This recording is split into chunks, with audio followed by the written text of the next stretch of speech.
자, 그럼 이제 우리가 지금까지 공부한 내용을 정리해 보겠습니다. 자, 우리 이것을 후생경제학의 정리라고 하는데, 자, 이 정리에는 1정리가 있고 2정리가 있어요. 자, 먼저 1정리부터 말씀을 드릴게요. 자, 1정리는요, 간단하게 얘기하면 완전 경쟁 시장에서의 자원 배분은 파레토 효율적이다라는 것입니다. 자, 우리 완전 경쟁 시장 내에서는요, 소비자들은 자신의 효용 극대화를 추구합니다. 자, 우리 소비자의 효용 극대화 조건이 뭐였죠? 바로 MRS가 재화의 상대 가격과 일치할 것이었습니다. 무차별 곡선의 접선의 기울기와 예산선의 기울기가 같을 때 소비자 효용 극대화가 이루어진다라고 했죠. 자, 그리고 생산자들은요, 자신의 이윤 극대화를 추구하기 때문에 생산자들은 생산자 균형점에서 생산을 하게 됩니다. 자, 우리 생산자 균형 조건은 MRTS가 요소 상대 가격과 일치할 것이었죠. 자, 등량 곡선의 접선의 기울기와 비용 제약선의 기울기가 같을 때 생산자 균형 조건이 달성된다고 했습니다. 자, 각자 이렇게 자신의 사익을 추구하고요. 자, 생산자가 이렇게 생산을 하면 우리 이러한 생산의 계약 곡선에서 무엇이 도출된다고 했죠? 생산 가능 곡선 PPC 커브가 도출된다고 했습니다. 자, 그럼 우리 생산 가능 곡선의 접선의 기울기가 바로 MRT라고 하는데, MRT의 접선의 기울기는 역시 재화의 상대 가격인 PY분의 PX라고 했어요. 자, 그래서 결국 완전 경쟁 시장에서는 자, 이 MRS와 이 MRT가 모두 재화의 상대 가격과 일치하기 때문에 결국에는 이 MRS와 MRT가 일치하는 종합적 파레토 효율성이 달성된다라고 했습니다. 자, 우리 MRS와 MRT가 만날 때 중요한 역할이 뭐였죠? 바로 P 이꼬르 MC였죠. 그래서 완전 경쟁 시장은 P 이꼬르 MC가 성립하기 때문에 결과적으로는 MRS와 MRT가 일치하는 파레토 효율적인 자원 배분이 이루어진다라는 거죠. 자, 우리는 그래서 완전 경쟁 시장에서의 자원 배분은 파레토 효율적이다라고 하는 결론을 얻을 수가 있습니다. 자, 우리 이것을 후생경제학 제1정리라고 해요. 자, 여기에서 MRS와 MRT를 일치시켜주는 역할이 바로 재화의 상대 가격인데, 자, 우리 이것을 가격 체계라고 할 수가 있겠죠. 또는 시장 가격이라고 할 수 있겠어요. 시장 가격이라고 할 수가 있는데, 우리가 말하는 가격은, 경제학에서 말하는 가격은 절대 가격이 아니라 재화 간 상대 가격을 얘기하기 때문에 요거 자체가 우리 시장에 존재하는 가격 질서라고 얘기할 수가 있습니다. 자, 바로 우리 시장의 가격 질서가 MRS와 MRT를 일치시켜서 파레토 효율적인 자원 배분을 가능하게 하거든요. 바로 우리 이 시장의 가격을 아담 스미스가 얘기한 시장에 보이지 않는 손이라고 얘기할 수 있어요. 결국 이 존재, 가격 질서라고 하는 이 보이지 않는 손이 MRS와 MRT를 일치시켜 준다. 이렇게 정리하시면 되겠습니다. 자, 우리 이 내용을 조금 더 엄밀하게 문장으로 정리를 하면 후생경제학 제1정리를 이렇게 정리할 수가 있어요. 자, 모든 개인들의 선호 체계가 강단조성을 가지고, 자, 강단조성이라고 하는 것은, 자, 소비자들이 재화의 소비량이 증가하면 소비자의 효용도 높아지는 것을 강단조성이라고 합니다. 자, 다다익선이라고도 하는데, 재화의 소비량이 많으면 많을수록 소비자가 누리는 효용의 크기도 높아지는 특성을 강단조성이라고 해요. 자, 모든 개인의 선호 체계가 강단조성을 가지고 있고, 두 번째, 외부성, 공공재 등의 시장 실패 요인이 존재하지 않는다면, 자, 우리는요, 완전 경쟁 시장을 전제한다고 하는 것은 시장 실패 요인이 없다라고 하는 것을 전제하는 것인데, 만약에 외부성이나 공공재와 같은 이러한 시장 실패 요인이 존재한다면 그때에는 더 이상 자원 배분의 효율성이 달성되지를 못합니다. 따라서 자, 이러이러한 시장 실패 요인이 존재하지 않는다는 조건도 필요해요. 자, 그렇다라고 한다면 일반 경쟁 균형에서의 자원 배분은 파레토 효율적이다라고 나와 있는데, 선생님, 일반 경쟁 균형은 또 뭔가요? 처음 보는 단어인데요. 설명드릴게요. 자, 일반이라는 말은요, 모든이라는 단어로 이렇게 이해하시면 돼요. 자, 우리 경제학에서 일반이란 말은 모든 이런 뜻으로 해석하시면 되고, 자, 경쟁이라는 말은 완전 경쟁이라고 해석하시면 됩니다. 자, 그래서 자, 모든 완전 경쟁 시장에서의 균형을 얘기하는 거예요. 모든 완전 경쟁 시장에서의 균형 상태에서의 자원 배분은 파레토 효율적이다 이 얘기인데, 자, 우리 한번 생각해 봅시다. 자, 우리 사회에 존재하는 재화의 종류가 굉장히 많죠. 그리고 생산 요소도 다양하게 있습니다. 자, 이러한 모든 시장이 있을 건데 일단 대표적으로 우리 생산물은 X재, Y재가 있다고 치고 생산 요소는 노동과 자본 두 가지가 있다라고 해볼게요. 자, 우리 그래서 생산재는 자 QX와 PX 그리고 X의 시장이죠. 자, 그리고 여기에 이렇게 자 QY와 PY. 그럼 얘는 Y재 시장을 얘기하겠죠. 자, 우리 생산 요소 시장은요. 이렇게 하면 이제 자 노동량하고 노동의 가격인 임금이겠죠. 노동의 가격 임금. 자, 그리고 자 자본재 시장은요, 자본 그리고 자본의 가격인 이자율, 이렇게 각각의 시장들을 표현할 수가 있을 거예요. 자, 우리 시장에 존재하는 모든 시장이 이렇다라고 한번 단순하게 가정을 해볼게요. 자, 우리 시장에는 생산물이 두 개가 존재하고 X재, Y재 두 개가 존재하고 생산 요소는 L과 K 두 개가 존재한다라고 하면은 이렇게 네 개의 좌표 평면을 그려 놓으면 우리 사회에 존재하는 모든 시장이 되겠죠. 자, 우리 그랬을 때 이러한 시장들이 전부 다 완전 경쟁 시장이라고 합시다. 자, X재 시장도 Y재 시장도 L 시장도 K 시장도 모두 다 완전 경쟁 시장이라고 할게요. 자, 그럼 이제 일반 경쟁까지는 된 거죠. 모든 우리 사회에 존재하는 모든 시장이 완전 경쟁 시장이고 그 완전 경쟁 시장이 균형이래요. 균형 상태라고 합니다. 자, 이렇게 수요 공급이 있겠죠. 자, 이렇게 균형 상태이고 요렇게 균형 상태이고 자, 요렇게 해서 이제 다 균형 상태에 있다라고 할게요. 자, 이렇게 만들어주는 자원 배분이 있겠죠. 자, 이렇게 만들어주는 자원 배분은 이렇게 모든 완전 경쟁 시장을 균형 상태로 만들어주는 자원 배분은 당연히 파레토 효율적이다. 효율적인 자원 배분이다. 이 얘기예요. 그래서 이것을 조금 단순하게 얘기하면 그냥 완전 경쟁 시장에서의 자원 배분은 파레토 효율적이다. 이렇게 단순하게 정리할 수가 있는 겁니다. 아시겠죠? 조금 더 엄밀하게 얘기하면 일반 경쟁 균형에서의 자원 배분은 모든 완전 경쟁 시장을 균형으로 만들어주는 이러한 자원 배분은 이러한 자원 배분은 파레토 효율적인 자원 배분이다. 이 얘기예요. 아시겠죠? 자, 이렇게 해서 후생경제학 제1정리 말씀드린 겁니다. 자, 이렇게 해서 후생경제학 제1정리는 어떠한 의미를 담고 있냐면 자, 시장 경제 체제 하에서 자발적으로 교환을 하면 파레토 효율적인 자원 배분이 이루어진다는 거예요. 정부가 개입할 필요가 있다 없다? 정부가 개입할 필요가 없다. 자, 여기 보시면 자발적인 교환이라고 했잖아요. 따라서 정부 개입이 필요 없다는 걸 얘기하죠. 자, 정부가 개입할 필요 없이 그냥 놔두면 각자가 자신의 사익을 추구하는 과정에서 알아서 효율적인 자원 배분이 이루어진다는 거예요. 여러분들, 우리가 식당이 있는데 자, 맛있는 식당이 있고 맛이 없는 식당이 있다라고 합시다. 자, 그래서 맛있는 식당은 맛이 있는 대신에 더 비싸.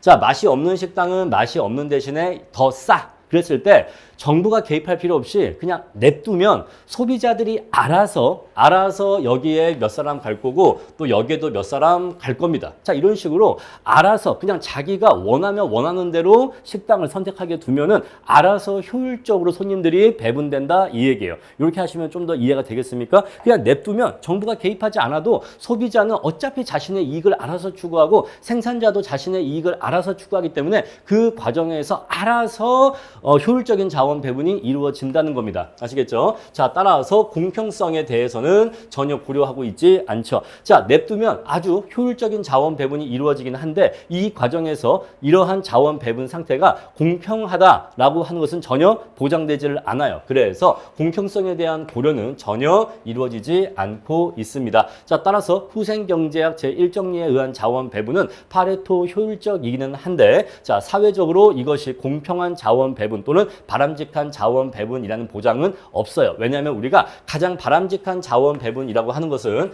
효율성 플러스 공평성까지 충족되어야 하는 건데, 자, 후생경제학 제1정리에 따르면 완전 경쟁 시장에서의 자원 배분은 효율적이라고 했죠. 따라서 효율성은 충족을 하지만 공평성은 전혀 보장되지 않기 때문에 이러한 자원 배분이 사회적으로 바람직한 자원 배분이라는 보장은 없습니다. 자, 여기까지 바로 후생경제학 제1정리예요. 자, 우리가 기초경제학 때 공부했던 완전 경쟁 시장에 대한 평가하고 매우 유사한 내용입니다. 자, 그럼 이제 이어서 후생경제학 제2정리를 얘기할 거예요. 자, 그런데 여러분, 제가 이제 후생경제학 2정리를 말씀드리긴 할 건데, 우리가 후생경제학 제1정리까지는 앞에서 수업한 내용을 정리한 것이기 때문에 이해가 크게 어렵지는 않아요. 그런데 후생경제학 제2정리부터는 제대로 이해하려고 하면 굉장히 내용이 깊어집니다. 그래서 우리 시험에서는 아주 단순하게 출제가 되기 때문에 후생경제학 2정리는 그런 내용이다 라고 간단하게 정리하시면 돼요. 제가 지금 설명드리는 범위 내에서만 그 수준까지만 이해하시면 됩니다. 자, 우리 후생경제학 제2정리가 이렇게 텍스트로 정리되어 있는데 사실 뭔 말인지 모르겠어요. 일단 넘어가겠습니다. 자, 우리 이 그래프로서 먼저 설명을 드릴게요.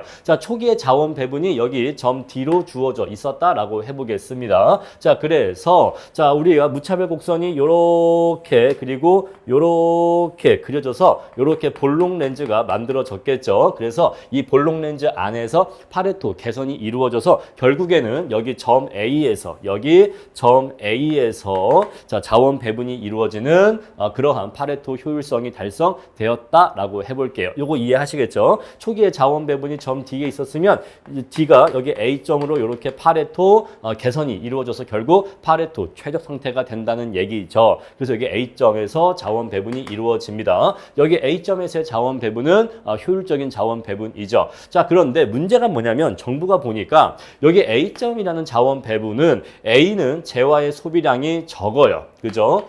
A는 재화의 소비량이 적고 대신 B는요, 재화의 소비량이 많아요. 자, 결국 얘기하면 A는 가난하고 B는 부자인 상태를 얘기한다 이 얘기예요. 그 말은 자, 이 A점이라는 자원 배분 상태는 효율적이기는 한데 소득 분배의 공평성은 달성이 안 되어 있다 또는 공평성은 낮다라고 얘기할 수가 있겠죠. 그래서 정부가 공평성을 높이고 싶어요. 그래서 정부가 어떻게 개입을 할 거냐면요. 자, 이렇게 할 거예요. 자, 부자인 B한테서 세금을 거둘 거예요. 부자인 B한테서 세금을 거둔 다음에 그렇게 거둔 세금을 A한테 보조금으로 지급을 할 겁니다. 그러면 B는 약간 가난해질 거고 B는 약간 더 부자가 될 거예요. 그래서 B와 A 사이에 소득 분배 공평성이 개선될 겁니다. 이해하시겠죠? 자, 그래서 B한테서 세금을 걷어서 그걸 A한테 보조금을 주게 되면은 초기 자원 배분점이 이렇게 F점으로 이동한다라고 해볼게요. 자, 우리 F점에서의 자원 배분은 A가 종전보다는 더욱더 많은 재화를 소비하고 있고 B가 종전보다는 더 적은 재화를 소비하고 있다는 것을 아시게 될 거예요. 그렇죠? 자, 이렇게 F점으로 옮겨 놓으면 다시 자, 볼록 렌즈가 생기면서 그 볼록 렌즈에 의해서 이렇게 파레토 개선이 이루어져서 결국엔 여기 점 B에서 효율적인 자원 배분이 달성이 되겠죠. 이해하시겠죠? 이렇게 F점으로 옮겨 놓으면 자, 정부가 개입을 한 거죠. 정부가 개입을 해서 A와 B 사이에 초기에 갖고 있는 자원을 재분배해서 이렇게 F점으로 옮겨주면 결국 F점은 다시 여기 점 B로 이렇게 이동하게 돼요. 자, F에서 보세요. 점 D에서 F로 이동한 건 누가 한 거죠? 이건 정부가 한 거예요. 그죠? 세금 걷어서 보조금 지급해서 D에서 F로 이동한 거는 점을 이동시킨 건 정부가 한 겁니다. 그런데 여기 F점에다가 놔두니까 F점이 B점으로 수르륵 이렇게 이동하게 된 건 정부가 한 겁니까? 요거 정부가 한 거 아니에요. 요거는 자발적인 교환에 의해서 F에서 B로 이동한 거예요. 자, 요거는 자발적인 교환. A와 B 사이의 자발적인 교환에 의해서 F점이 B점으로 간 겁니다. 그럼 정부는요, 여기 점 B로 보내기 위해서 점 D에서 점 B로 이렇게 옮기는 게 아니라 점 D에서 F로만 옮겨 놓으면 F에서 B점으로는 알아서 간단 말입니다. 자발적인 교환에 의해서. 그런데 A하고 B는 이러한 자발적인 교환을 할 때 무엇을 보고서 교환을 할까 말까를 결정할까요? 자, 우리 이 무차별 곡선의 접선의 기울기가 뭐냐면 바로 두 재화의 상대 가격이라고 했죠. 두 재화의 상대 가격이라고 했습니다. 자, MRS가 두 재화의 상대 가격과 일치한다라고 말씀을 드린 바가 있어요. 자, 그래서 F점이 B점으로 이렇게 수르륵 이동하게 되는 것은 결국 A와 B가 시장의 상대 가격을 보고서 교환을 하다 보니까 자신에게 이익이 되는 쪽으로 교환을 하다 보니까 결국 여기 B점으로 이동하게 된다는 거예요. 자, 우리 그래서 결국 이렇게 B점으로 이동했다라고 치면 여전히 계약 곡선상에 있는 점이기 때문에 효율성이 상실됐습니까? 아니요. 여전히 효율적인 자원 배분이에요. 자, 처음에 점 D에서 이렇게 이동해서 A점에서 이렇게 자원 배분이 이루어지건 아니면 정부가 개입해서 얘를 이렇게 옮겨서 이렇게 오게 해서 점 B에서 자원 배분이 이루어지건 둘 다 모두 계약 곡선상에 있는 점이기 때문에 A점이나 B점이나 모두 자원 배분의 효율성은 똑같이 달성되고 있다는 것을 알 수가 있어요. 자, 우리 이것을 이렇게 적어볼게요. 자, 점 A점에서는 효율성이 달성되고 있어요. 왜요? 계약 곡선상의 점이니까요. 그런데 점 B에서는요, 효율성 플러스 공평성까지 달성되고 있어요. 왜 그렇죠? 여기 점 B는요, A가 A의 소득 크기와 B의 소득 크기가 거의 비슷하거든요. 자, 정부가 봤었을 때 점 B가 소득 분배 공평성까지 달성되는 점이라고 판단된다면 우리 여기 점 B는요, 효율성에다가 플러스 공평성까지 달성된 자원 배분점이라는 것을 알 수가 있어요. 자, 우리가 여기서 뭘 알 수가 있냐면 정부가 소득 분배 공평성 개선을 위해서 정부가 개입을 했었을 때 효율성이 희생된다, 안 된다? 효율성 희생되지 않는다예요. 효율성 희생되지 않는다. 따라서 정부가 개입할 수 있다, 없다? 있다라는 결론이 도출되는 겁니다. 자, 그럼 이제 우리가 수생경제학 제1정리와 2정리를 한번 구분을 해볼게요. 자, 1정리가 있고요. 자, 2정리가 있어요. 자, 1정리는요. 시장은 스스로 완벽하다예요. 자, 시장은 스스로 완벽하다.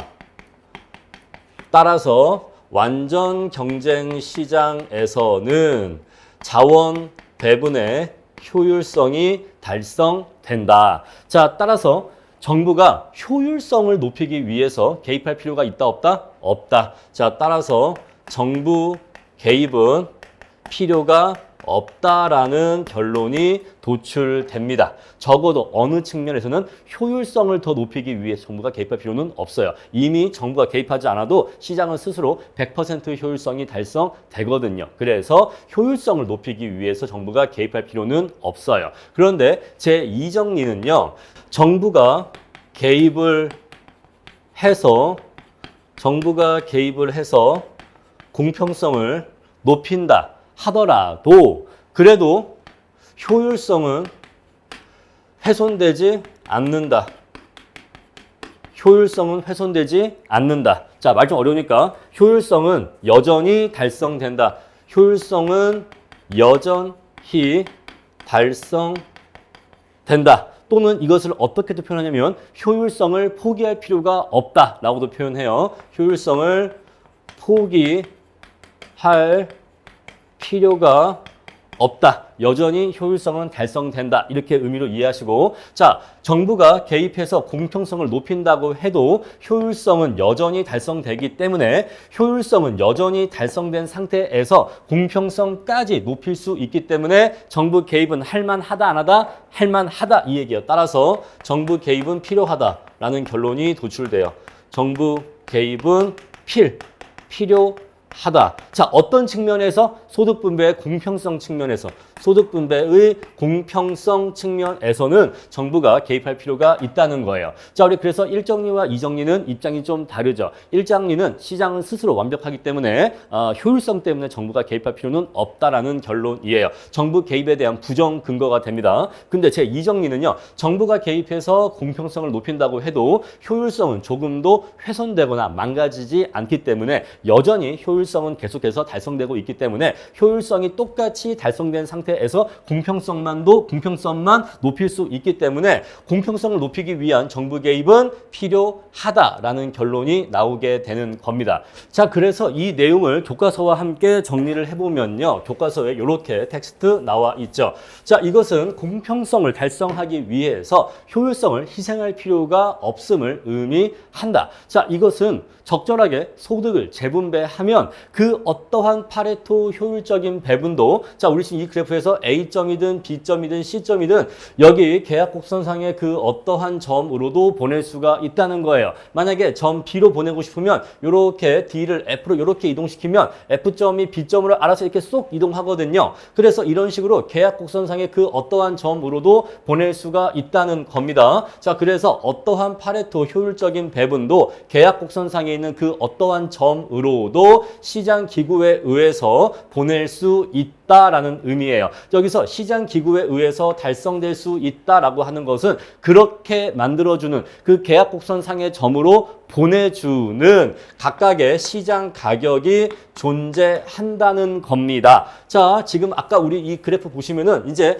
요 얘기를 하면 조금 더 이야기가 이제 복잡해지는데 한 말씀만 드리면 이런 거예요. 자, 우리 계약 곡선상의 각각의 점마다 뭐가 있다고 했죠? 각각의 점마다 MRS 값이 있다고 했고 각각의 MRS는 재화의 상대 가격과 일치하기 때문에 계약 곡선상의 각각의 점에서는 동시에 재화의 상대 가격이 각각 존재합니다. 그래서 여기 점 A를 지나는 상대 가격은 이러한 기울기로서 나타나고 점 B를 지나는 재화의 상대 가격은 이러한 기울기로 지나가고 점 C를 지나는 재화의 상대 가격은 이제 이러한 기울기로 나타나는 거죠. 그래서 점 F가 점 B로 이렇게 이동할 수 있었던 이유는 사실 점 B에서의 상대 가격이 이러한 기울기로 주어져 있었기 때문에 F가 점 B로 이렇게 이동할 수 있었다 이 얘기인데 결국에는 이 계약 곡선 상에 임의의 점으로 보내주는 가격 체계가 존재한다는 얘기예요. 반드시 그러한 가격이 존재한다는 겁니다. 자, 그냥 그 정도로만 이해하시면 되겠어요. 자, 더 자세하게 얘기하면 오히려 더 여러분들이 헷갈려지기 때문에 이 정도만 말씀드리겠습니다. 자, 그래서 소득을 적절하게 재분배하면 어떠한 파레토 효율적인 자원 배분도 얻을 수 있다. 이렇게 단순하게 기억하시면 됩니다. 그렇게 만들어주는 가격 체계가 존재한다. 이렇게 정리하시면 되고 자, 그래서 소득 분배의 공평성과 자원 배분의 효율성은 서로 분리될 수 있다는 것이다. 따라서 정부가 개입해서 공평성을 높인다고 해도 효율성은 조금도 훼손되거나 포기할 필요가 없다는 거죠. 여전히 효율성을 유지한 상태에서 공평성만을 높일 수 있기 때문에 정부는 개입할 수 있다. 무엇을 위해서? 공평성의 개선을 위해서 개입할 수 있다라는 것입니다. 자, 그럼 이제 우리가 다시 앞으로 돌아가서 후생경제학 제2정리 텍스트를 보도록 할게요. 자, 모든 개인들의 선호가 연속적이고 강단조성. 자, 요거는 앞에서 얘기했던 제1정리와 동일한 내용이기 때문에 요거는 특별히 강조할 게 없는데 자, 후생경제학 제2정리에서는요. 1정리에서 요구하지 않았던 새로운 요건을 요구합니다. 바로 이거예요. 볼록성입니다. 자, 볼록성은 각 개인들의 무차별 곡선이 원점에 대해 이렇게 볼록한 형태일 것을 요구하는 건데 자, 무차별 곡선이 이러한 형태이면 안 된다. 정도로 그냥 쉽게 이해하시면 돼요. 자, 후생경제학 2정리는 1정리와 다르게 볼록성까지 추가로 요구한다라는 거 요거 시험에 종종 나옵니다. 그러니까 요거는 기억을 해주세요. 자, 볼록성까지 추가로 요구한다. 자, 그랬을 때 초기 부존 자원의 적절한 재분배를 통해서 자, 우리가 요 점을 이렇게 옮겨주는 그러한 재분배를 통해서 임의에는 모든 이란 뜻이에요. 모든 자, 그 어떠한 파레토 효율적인 자원 배분 배분이라도 이게 뭐죠? 그 어떠한 계약 곡선상의 그 어떠한 점으로라도 보낼 수 있다 이 얘기예요. 아시겠죠? 자, 초기 부존 자원을 적절하게 재분배해서 계약 곡선상의 그 어떠한 점이라도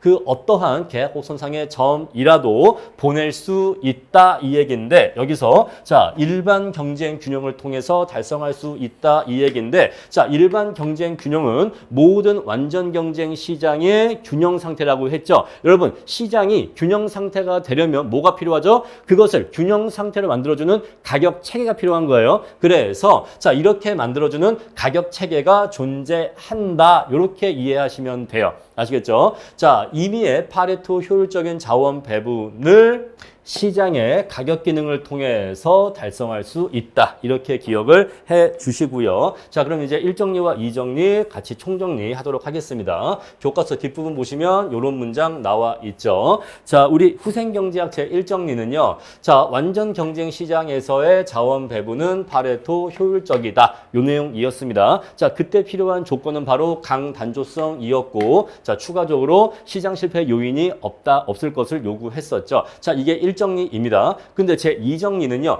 그 어떠한 파레토 효율적인 자원 배분이라도 그러한 자원 배분으로 시장의 균형을 달성할 수 있다. 자, 이렇게 그 어떠한 파레토 효율적인 자원 배분이라도 주어지면 그걸 가지고 우리의 시장을 균형 상태로 만들 수가 있는데 그렇게 시장을 균형 상태로 만들어주는 가격 체계가 반드시 존재한다의 의미로 이해하시면 됩니다. 아시겠죠? 자, 한 번만 더 반복을 할게요. 자, 완전 경쟁 시장에서의 자원 배분은 파레토 효율적인 결과가 나온다. 그런데 반대로도 그 어떠한 파레토 효율적인 자원 배분으로도 자, 우리 시장을 완전 경쟁 시장들을 균형 상태로 만들어줄 수 있다. 바로 이게 후생경제학 제2정리입니다. 아시겠죠? 자, 2정리는요. 강단조성에다가 볼록성이 추가로 필요하다. 여러분들 결국 시험에는요. 요게 나오는 거예요. 자, 결국 시험에는 요 내용 여러분들 요 내용 기억하시면 되고 그리고 요 내용 기억하시면 됩니다.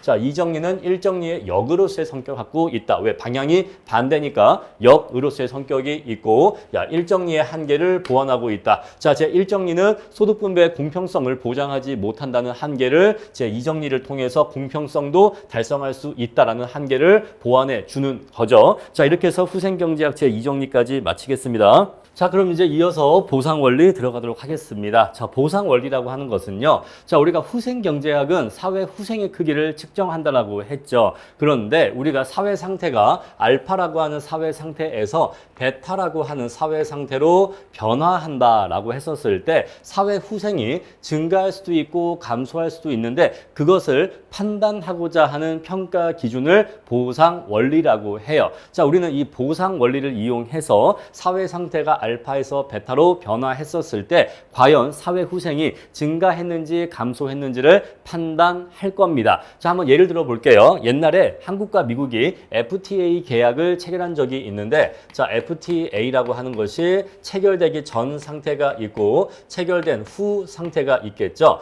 자, 우리 이렇게 한국과 미국의 FTA가 체결되면 이득을 보는 사람도 있고 손해를 보는 사람도 존재하게 됩니다. 자, 이득을 보는 사람도 존재하고 손해를 보는 사람도 존재하게 돼요. 자, 예를 들어서 자동차와 반도체, 핸드폰처럼 공산품을 만드는 기업들, 삼성전자, 현대차 이런 기업들은 미국의 물건을 더 많이 싸게 팔 수가 있어서 이득을 본다라고 합니다. 자, 그런데 농부들의 경우에는 미국의 값싼 쌀과 고기가 들어오기 때문에 농부들은 피해를 본다라고 해요. 자, 이렇게 어떠한 사회 상태가 변화했었을 때 이득을 보는 사람도 있고 손해를 보는 사람도 있기 때문에 사회 후생의 증감을 어떻게 측정할 거냐가 문제가 되는데 자, 만약에 우리가 사회 후생이 증가하는지 감소하는지를 알고 싶다면 원래는 이렇게 하면 돼요. 어떻게 하면 되냐면 자, 이득을 보는 사람들이 얼마만큼의 효용이 증가하는지를 구하면 돼요. 자, 이러한 사회 상태의 변화로 인해서 얼마만큼의 이득을 보는지를 구하면 됩니다. 그리고 손해를 보는 사람들은 이러한 사회 상태의 변화로 인해서 얼마만큼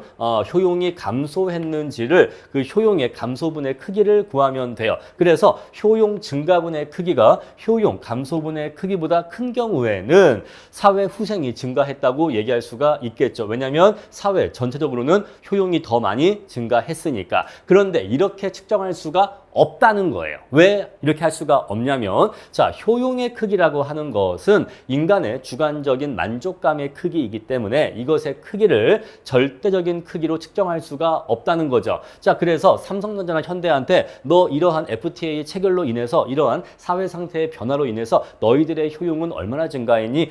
저희들의 효용은 150만큼 증가했어요. 농부들한테 당신들의 효용은 얼마나 감소했습니까? 저희들의 효용은 80만큼 감소했습니다. 그래요? 자, 효용이 150 증가한 사람도 있고 80이 감소한 사람도 있으니 사회 전체적으로는 효용이 70이 증가했네. 따라서 이러한 사회 상태의 변화는 효용이 증가했으니까 사회 후생의 증가야 라고 판단할 수가 없다는 거예요. 왜? 이러한 효용의 증가분이나 효용의 감소분의 크기를 측정할 수가 없기 때문에 그렇죠. 자, 이래버리면 어떠한 사회 상태가 변화했었을 때 사회 후생이 증가했는지 감소했는지를 판단할 수가 없게 돼버립니다. 그래서 이러한 문제를 해결하기 위해서 보상 원리라고 하는 것이 고안되었어요. 자, 보상 원리라고 하는 것은요, 한 사회 상태에서 다른 사회 상태로 이행할 때, 변화할 때 사회 후생의 증감 여부를 평가하는 기준을 보상 원리라고 하는데, 자, 대표적으로 칼도 힉스 기준이 있습니다. 뒤에서 공부를 할 거고요. 자, 사회 상태가 변화할 때 어떤 개인은 이득을 보고 어떤 개인은 손해를 보는데 사회 후생의 증감 여부를 판단하려면 자, 이렇게 증가하는 효용의 크기와 감소하는 효용의 크기를 측정해야 되는데 이것이 안 된다는 거죠. 개인 간의 효용 비교가 필요하다 이 말은 효용의 크기에 대해서 측정이 필요하다 이 얘기인데 자, 측정이 불가능하다라고 지금 누누이 말씀드리고 있어요. 개인 간의 효용 비교가 필요하다 이 말은 효용이 증가하는 사람과 효용이 감소하는 사람 간의 그 효용의 증가분과 감소분의 크기를 비교할 필요가 있다 이 얘기인데 효용의 크기를 측정할 수가 없기 때문에 이것은 불가하다 이 얘기죠. 자, 그래서 현실적으로는 주관적인 개인의 효용을 객관적으로 비교하는 것이 불가능하기 때문에 그것에 대한 대안으로서 보상 원리라고 하는 것이 활용된다 이 얘기예요. 자, 보상의 원리를 이용해서 직접적으로 개인들 간의 효용 비교를 하지 않고 사회 후생의 변화를 평가하려는 것인데 자, 직접적으로 개인들의 효용의 크기를 측정하지 않아요. 대신 이것을 약간 우회하는데 어떻게 우회하냐면 자, 이득을 본 사람들한테 너 이러한 사회 상태의 변화로 인해서 네가 얻은 이득의 크기가 얼마야를 물어보는 거예요. 얼마로? 화폐 금액으로 네가 얻은 이익의 크기가 얼만데를 물어보는 거예요. 삼성전자가 얘기합니다. 우리는 이러한 FTA 체결로 인해서 150조, 한 100조 원만큼의 이득을 얻었어 라고 이렇게 얘기할 수가 있겠죠. 자, 농민들에게 물어봅니다. 자, 이러한 사회 상태의 변화로 인해서 얼마만큼의 손해가 발생했나요? 하니까 60조 원만큼의 손해가 발생했다라고 합니다. 자, 이렇게 해서 이득의 화폐액과 손해의 화폐액을 구하는 거예요. 아시겠죠? 자, 이득을 본 사람들의 효용의 증가분을 구하는 게 아니라 그 이득의 화폐액의 크기를 구하는 겁니다. 너희들은 그래서 얼마어치 이득 봤어? 너희들은 얼마어치 손해 봤어? 해보니까 사회 전체적으로는 40조 원의 플러스가 나죠. 그러니까 이거는 사회 후생이 증가한 거야 라고 판단을 하는 거예요. 바로 그게 화폐액으로 환산하는 겁니다. 아시겠죠? 자, 이득의 크기와 손해의 크기를 화폐액으로 환산해서 자, 간접적으로 너 이 정도로 효용이 증가했구나. 너 이 정도로 기분이 좋아졌구나. 너 이 정도로 기분이 슬프구나를 간접적으로 파악하는 거죠. 이해하시겠죠? 직접적으로 효용의 크기를 측정하는 게 아니라 간접적으로 이득을 많이 보면 볼수록 너는 효용이 더 많이 증가했겠다. 이렇게 간접적으로 파악하는 거죠. 이해하시겠죠? 자, 이렇게 하는 겁니다. 자, 그런데 이렇게 할 때 자, 100조의 이익과 60조의 손해가 있는데 이것을 사회 전체적으로 보면은 40조 원어치의 이익이네 라고 판단할 때 사실 이 속에 깔려있는 하나의 전제가 있어요. 자, 이게 뭐냐면 바로 이게 보상 원리인데 자, 이득을 본 사람이 손해를 본 사람들의 손해를 보상해준다라는 전제가 깔려 있는 거예요. 만약에 이득을 본 사람들이 자신의 이득금액 100조 원으로 손해를 본 사람들에게 손해액 60조 원을 갚아준다면 준다면 그러면 우리 사회는 어떻게 변할까요? 자, 그러면 이득 금액은 40조 원으로 바뀌게 될 거예요. 그리고 손해액은 얼마가 될까요? 손해액은 없어지겠죠. 60조 원을 물어주면 손해액이 없어지잖아요. 그럼 손해액은 없어집니다. 자, 그러면 우리 사회 전체적으로는 역시 똑같이 40조 원의 이득만이 존재하게 돼요. 자, 이랬던 상태가 이렇게 바뀐다라고 하는 것은 무엇을 전제하고 있다? 이득을 본 사람이 손해를 본 사람들한테 보상을 해준다는 걸 전제하는데, 자, 이러한 보상은 중요한 포인트입니다. 시험에 많이 나오는데 실제 보상을 의미하는 게 아니에요. 실제로 삼성전자가 자신의 이익으로 농민들한테 보상금을 지급하는 것을 전제하는 게 아니라 이것은 잠재적 보상이에요. 잠재적 보상. 그러니까 말 그대로 상상 속의 보상이다 이 얘기예요. 자, 만약에 이득을 본 사람들이 손해를 본 사람들한테 자, 이 손해 금액을 물어준다면이라고 뇌피셜로만 상상하는 거예요. 만약에 이게 물어준다면 그러면 이 사람들은 손해가 없어질 거고 이 사람들은 손해를 물어주고도 남는 이득이 있으니 그러면 자, 손해를 본 사람은 없는데 이득 본 사람만 있으니 요거는 개선이네. 이렇게 판단하는 거예요. 바로 이게 보상 원리야. 자, 그래서 보상 원리에는 두 가지 중요한 아이디어가 숨어 있는데 바로 첫 번째가 이득의 크기와 손해의 크기를 화폐액으로 환산한다. 바로 이게 첫 번째 포인트고, 자, 주관적인 효용의 크기를 직접 그 크기를 측정할 수가 없으니까 간접적으로 이득의 크기와 손해의 크기를 화폐액으로 환산한다. 이게 첫 번째 포인트고, and 두 번째, 이득을 본 사람이 손해를 본 사람에게 보상을 해준다라고 if, 가정을 해보는 거예요. 뇌피셜을 한번 굴려보는 겁니다. 그러면은 자, 손해를 물어주고도 이득이 남는 게 있다면 그거는 사회 상태, 사회 후생의 개선이라고 판단하는 거라서 두 번째 포인트, 잠재적인 보상을 가정, 전제하고 있는 거예요. 아시겠죠? 자, 우리 그래서 보상 원리란 이런 것이다. 자, 이름 자체가 보상 원리잖아요. 그래서 보상을 한다면 이라는 전제가 깔려 있다. 이렇게 이해하시면 돼요. 자, 그럼 이제 우리 대표적인 몇 가지 보상 원리를 공부할 건데, 자, 첫 번째로 파레토 기준부터 볼 겁니다. 자, 그런데 유의사항이 있어요. 파레토 기준은 엄밀하게 얘기하면 보상 원리가 아니에요. 자, 파레토 기준은 엄밀하게 얘기하면 엄밀히는 보상 원리가 아니다 라는 거. 자, 왜 그러냐면 방금 제가 말씀드렸죠. 보상 원리라고 하려면 어떤 전제가 깔려 있다고요? 이득을 본 사람이 손해를 본 사람한테 손해액을 물어준다, 보상해준다면 이란 전제가 깔려 있는 건데, 여러분들 우리 파레토 기준에 의하면 파레토 개선은 어떤 요건을 요구하죠? 그 누구의 효용도 감소하면 안 돼요. 자, 사회 상태가 변화할 때 누구의 효용도 감소해 버리면 우리 그것을 파레토 개선으로 인정하지를 않아요. 그래서 파레토 기준에 의하면 파레토 개선이라고 부를 때에는 그 누구의 효용도 감소한 사람이 있어서는 안 됩니다.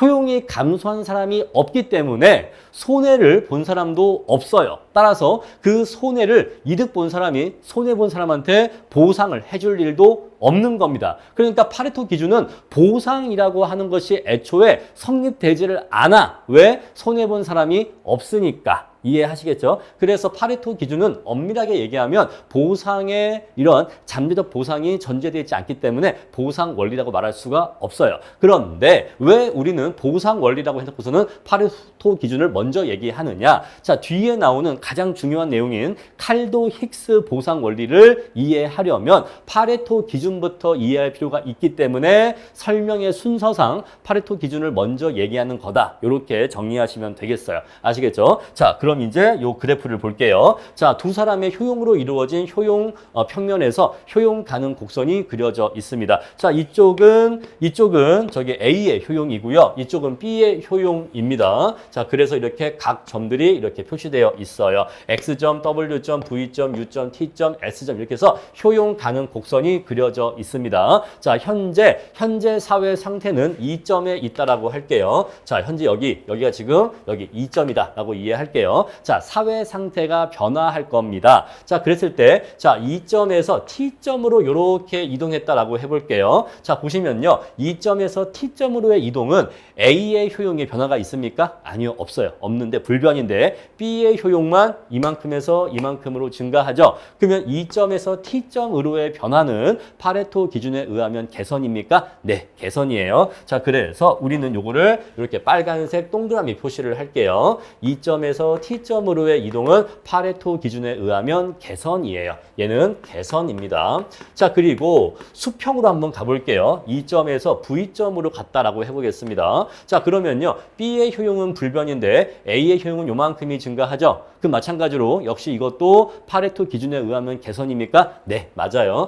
V점으로의 이동도 파레토 기준에 의하면 개선입니다. 자, 그러면 요 점과 요 점 사이의 요 구간으로 한번 이동해 볼게요. 2점에서 U점으로 이동했다. 라고 하면요. A의 효용도 증가하고 B의 효용도 증가하게 됩니다. 두 사람의 효용이 모두 증가했기 때문에 이것은 파레토 기준에 의하면 개선입니까? 네, 너무나 당연하게 명백하게 개선이죠. 자, 따라서 T점과 V점 사이에 있는 이 곡선, 효용 가능 곡선의 요 구간이죠. 효용 가능 곡선상의 T에서 V까지의 구간에서는 파레토 기준에 의하면 명백한 개선이 이루어지는 구간이라고 얘기할 수 있을까요? 네, 맞습니다. 자, 중요한 포인트. 파레토 기준에 의하면 효용 가능 곡선 내부의 점이 자신의 점에서 위치해서 수직으로 올라간 점과 수평으로 간 점 사이에 만들어지는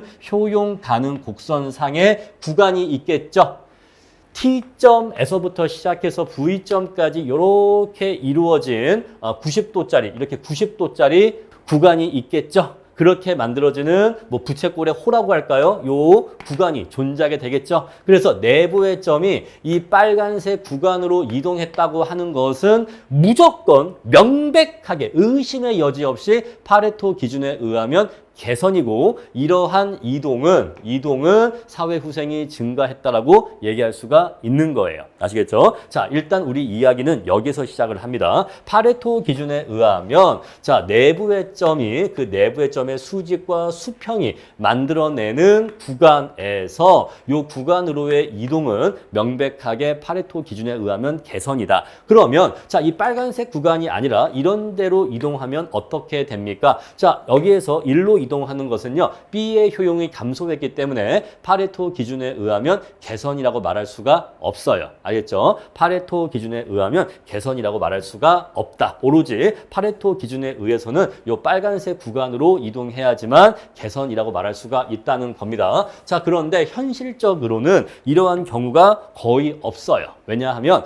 자, 파레토 기준은 너무나 엄격한 기준입니다. 사회 상태가 변화할 때 손해본 사람이 없을 것을 요구하거든요. 그런데 실제로는 사회는 매우 복잡하고 매우 많은 구성원들이 있기 때문에 자, 사회가 변화하게 되면 반드시 그 중에는 손해를 보는 사람이 생겨요. 그래 버리면 현실적으로는 파레토 기준을 적용할 수 없게 돼요. 왜? 반드시 손해를 보는 사람이 있으니까. 그래서 이것을 극복하기 위해서 칼도 힉스 기준이라고 하는 것이 도입되었습니다. 자, 고안되었죠. 자, 칼도 힉스 기준은 방금 제가 말씀드린 요 원리 그대로예요. 요 원리 그대로라서 자, 이득을 본 사람이 손해를 본 사람한테 그 손해를 물어주고도 남는 게 있으면 그것은 개선이지 않겠냐라고 판단을 해요. 자, 따라서 칼도 힉스 기준에 의하면 효용 가능 곡선 내부의 점이 요 빨간색 구간으로 이동하는 건 당연히 개선이에요. 요거는 의심의 여지가 없어. 요건 당연히 개선인데 자, 칼도 힉스 기준은 파레토 기준보다 더 그 기준이 완화되어 있기 때문에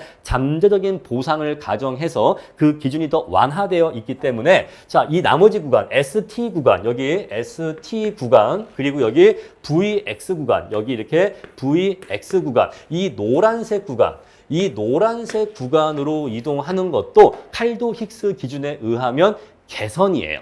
칼도 힉스 기준에 의하면 이것도 개선입니다. 자, 이것이 왜 개선이 가능하냐면, 자, 첫 번째, E점에서 W점으로 이동했다라고 해볼게요. 자, E점에서 W점으로 이동하면 A는 이득을 보고 B는 손해를 봅니다. 그렇죠? 자, W점으로의 이동은, 자, A의 효용은 증가하고 B의 효용은 감소해요. 그랬을 때, 자, 이득을 본 A가 자신의 이득으로서, 그 이득 금액으로서 손해를 본 B한테 그 손해를 물어주게 되면 잠재적으로 보상을 한다라고 치면, 그렇게 가정을 하면, 자, 일단 W점으로 이동했다 하더라도 여기에서 잠재적인 보상이 이루어지면 여기 명백한 개선 구간 내의 U점으로 이동할 수 있다는 거예요. 바로 이 과정에서 잠재적 보상이 이루어지게 되는 겁니다. 아시겠죠? 자, 사회 상태가 E점에서 W점으로 변했어. 그러면 A는 이득을 보고 B는 손해를 보는데, 자, 이러한 상태에서 잠재적인 보상이 이루어지면 이득을 본 A가 손해를 본 B한테 그 손해를 물어주게 되면 A의 효용은 약간 감소할 거고 B의 효용은 약간 증가하겠죠. 그 손해의 보상을 통해서. 그래서 결국에는 이 명백한 개선 구간 내로 이동할 수 있게 된다, 이 얘기예요. 자, 여러분들이 혹시 지금 이 설명 들으시면서 선생님 그런 것 같기도 한데 살짝 이해가 안 가는 게, 자, 이 노란색 구간으로 갔다라고 해서 반드시 이 빨간색 파레토 개선 내로 들어온다라고 확신할 수 있습니까? 네, 그래요. 그런데 여기에 대해서 설명을 더 드리면 오히려 더 설명이 복잡해지고 장황해져. 그래서 결국 시험에는 이것만 알면 되기 때문에, 자, 여기서 이렇게 이동하면 이것이 어떻게 해서 반드시 이 빨간색 구간 내로 명백한 개선 구간으로 이동할 수 있는지에 대해서 추가 설명은 오히려 공부에 방해가 된다라고 봅니다. 그래서 설명은 드리지 않을 거예요. 자, 우리는 그래서 시험 목적상 이렇게만 정리를 하시면 돼요. 자, 파레토 기준에 의하면 효용 가능 곡선 내부의 점이 이렇게 수직과 수평으로 만들어내는 빨간색 구간, 요 구간으로 이동해야지만 파레토 기준에 의하면 개선이죠. 그런데 칼도 힉스 기준에 의하면 효용 가능 곡선 내부의 점이 효용 가능 곡선 경계상의 점 그 어디로 이동한다고 해도, 내부의 점이 경계상의 점 그 어디로 이동한다고 해도 칼도 힉스 기준에 의하면 사회후생의 개선이에요. 아시겠죠? 자, 우리 이런 구간이나 이런 구간으로 사회 상태가 변화한다고 해도 잠재적인 보상을 통해서 이 내부의 점으로 이렇게 이동할 수가 있어요. 자, 만약에 얘가 이렇게 이러한 점으로 이동했다고 해도 이 점에서 잠재적인 보상을 통해서 이 빨간색 구간 내부의 점으로 이동할 수가 있거든요. 그래서 칼도 힉스 기준에 의하면 내부의 점이 경계상의 점으로 이동만 하면 그것은 칼도 힉스 기준에 의해서는 개선이라고 말할 수가 있습니다. 아시겠죠? 자, 그래서 칼도 힉스 기준은 이런 거다. 자, 그럼 한번 텍스트를 볼게요. 자, 경제 상태의 변화로 인해서 이득을 얻는 사람이 손해를 보는 사람에게 그 손해를 보상해 주고도 남는 것이 있을 때 우리 그 변화를 개선으로 판단하기 때문에 칼도 힉스 기준에 의하면 내부의 점이 경계상의 점 그 어디로 이동한다고 해도 개선으로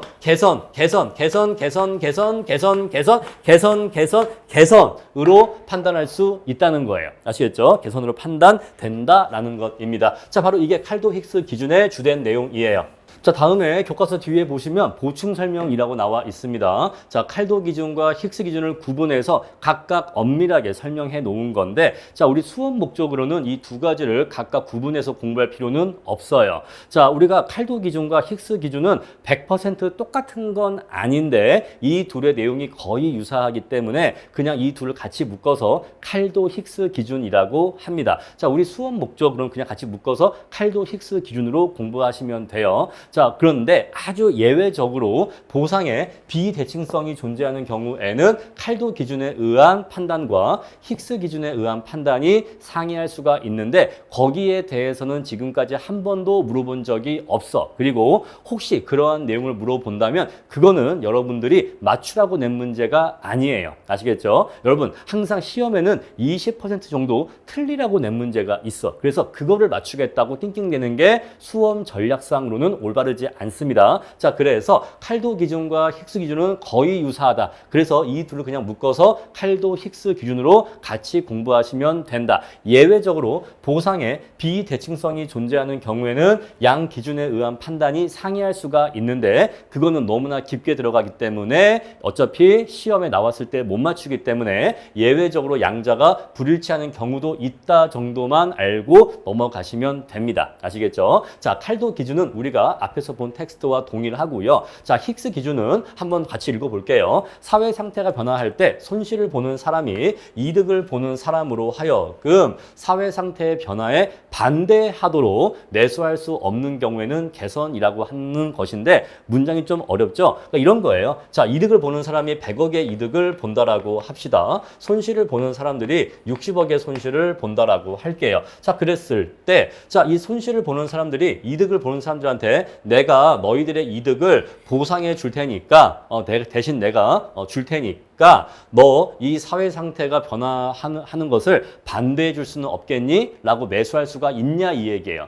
자, 매수할 수가 없다라는 얘기는 요 이득 금액이 더 크다는 얘기잖아요. 그래서 이때에는 개선이다라는 것인데 그냥 그런가 보다 하고 그냥 넘어가시면 됩니다. 자, 그래서 칼도 기준과 힉스 기준을 굳이 구별을 하자면 칼도 기준은 이득을 얻는 사람 중심이에요. 자, 주체가 이득을 얻는 사람이 중심이고 힉스 기준은 손실을 보는 사람이 주체예요. 아시겠죠? 자, 칼도 기준은 이득을 얻는 사람이 손해를 보는 사람한테 보상을 해준다면을 전제하고 있는 거예요. 자, 힉스 기준은 손실을 보는 사람이 이득을 보는 사람들한테 사회 상태에 반대해 주도록 매수할 수 있느냐 를 보는 거예요. 관점이 다르죠. 자, 그러한 약간의 차이점이 있는데 중요하지는 않다 하고 넘어가겠습니다. 자, 여기에 대해서는 그 어떠한 수험서에서도 이 이상 더 자세히 들어가지를 않아요. 자, 넘어가도록 하겠습니다. 자, 다음에 스키토프스키 기준을 보겠습니다. 자, 이 사람 이름은 앞에에도 스키가 있고 뒤에도 스키가 있어요.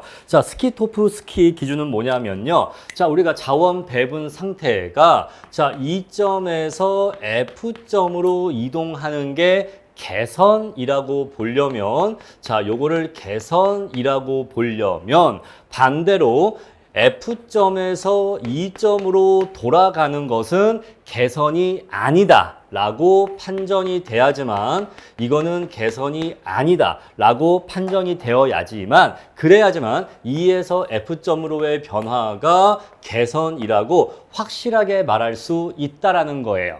자, 우리가 사회 상태가 E라고 하는 상태에서 F라고 하는 상태로 변화했어요. 근데 이것을 확실하게 개선이라고 말할 수 있으려면 F에서 다시 E로 돌아가는 것은 개선이 아니다 라고 말할 수 있어야지만 E에서 F로 가는 건 개선이고 F에서 E로 다시 돌아가는 건 개선이 아니다 라고 말할 수 있어야지만 E에서 F로의 변화를 확실하게 개선이라고 말할 수가 있다라는 거예요.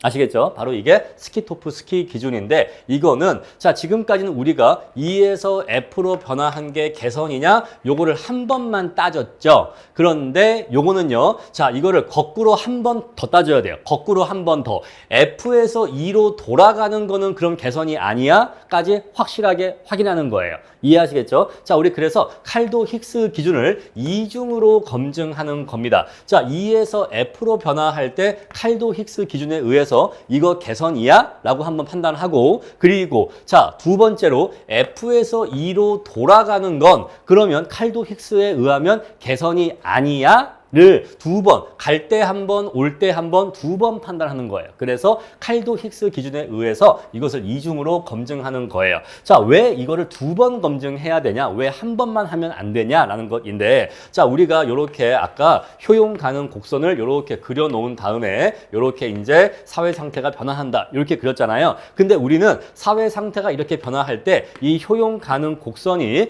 변화한다라고 가정하지 않았거든요. 효용 가능 곡선은 가만히 고정되어 있는데 사회 상태만 이렇게 변화한다라고 가정했단 말입니다. 그런데 사회 상태가 이렇게 변화하는 과정에서 효용 가능 곡선 자체가 변화하는 경우가 있어요. 그런 경우가 존재할 수 있기 때문에 칼도 힉스 기준을 이중으로 검증할 필요가 있다라는 것입니다. 아시겠죠? 더욱더 엄격하게 사회 상태의 개선 여부를 판단하고자 하는 거예요. 자, 한번 우리 이러한 경우를 예를 들어 볼게요. 자, 이러한 그래프가 있는데, 자, 처음에는 사회 상태가 AA라고 하는 효용 가능 곡선으로 주어져 있다라고 할게요. 자, 처음에 AA의 효용 가능 곡선이 주어져 있는데, 자, 이 점에서 F점으로 이렇게 이동을 했다라고 합니다. 자, 그러면 요거는 개선입니까? 요거는 칼도 힉스 기준에 의하면 효용 가능 곡선 내부의 점이 경계상의 점으로 이동했기 때문에 요거는 개선입니다. 그렇죠? 자, 칼도 힉스 기준에 의하면 이 점에서 F점으로의 이동은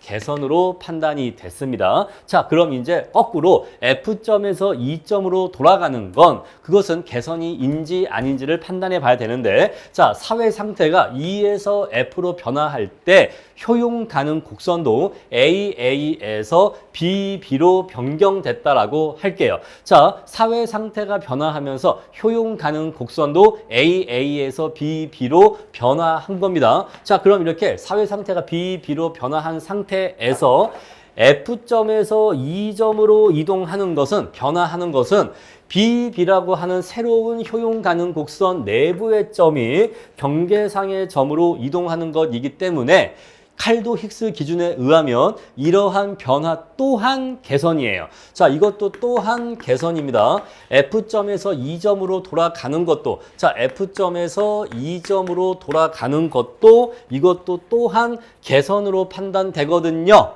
자, E에서 F로 변하는 것도 더 좋아지는 거래. 그런데 F에서 E로 돌아오는 것도 더 좋아지는 거래. 자, 가는 것도 더 좋아지는 것이고 다시 돌아오는 것도 더 좋아지는 거래. 그럼 대체 둘 중에 뭐가 더 좋다는 거야? 판단할 수가 없어요. 그래서 자, 우리 이러한 경우에는 판단이 불분명해집니다.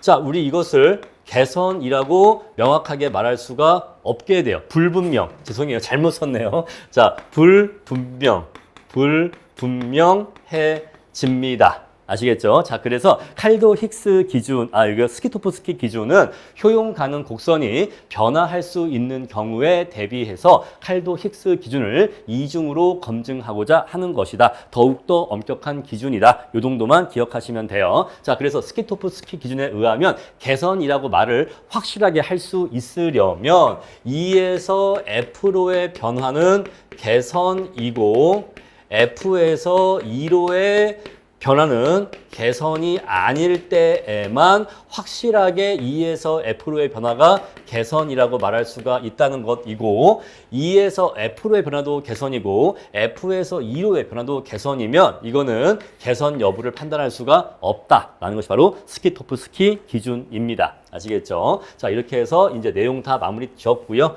자, 마지막 텍스트 보시면요. 보상 원리에 대한 비판인데, 자, 보상 원리는 개인 간의 효용 비교를 이러한 문제점을 잠재적 보상 개념으로 회피하는 것에 불과하다. 자, 우리가 앞에서 개인의 효용의 크기를 측정할 수가 없다 보니까 대신 이 효용의 크기를 화폐액으로서 간접적으로 측정하고 있는 것인데, 사실 이렇게 하는 것 또 결국에는 개인의 효용의 크기를 측정하는 것이기 때문에 역시 이것도 효용의 크기를 측정한다는 비판을 아주 피할 수는 없다는 거예요. 아시겠죠? 자, 이렇게 화폐 금액으로 나타내는 것도 사실상은 개인의 효용의 크기를 측정하는 방법이라는 거죠. 그래서 이것도 역시 이론적으로 문제점이 있다라는 것이에요. 측정할 수 없는 것을 화폐 금액으로 우회적으로 측정하고 있기 때문에 이것은 좀 문제를 회피하고 있는 거다. 이것도 본질적으로는